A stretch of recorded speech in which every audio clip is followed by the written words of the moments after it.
వారు యేసును తీసుకొని పోయిరి. ఆయన తన సిలువ మోసుకొని కపాలమను స్థలమునకు చోటికి వెళ్ళెను. హెబ్రీ భాషలో దానికి గొల్గోతా అని పేరు. మొదటిది ఏంటి? గెత్సెమని. రెండోదేంటి?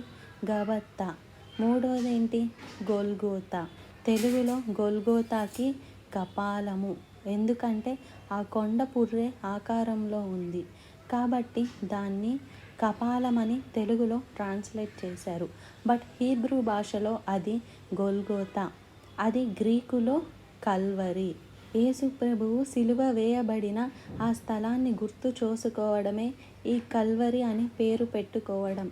దీన్ని కొంతమంది ఎగతాళి చేస్తున్నారు.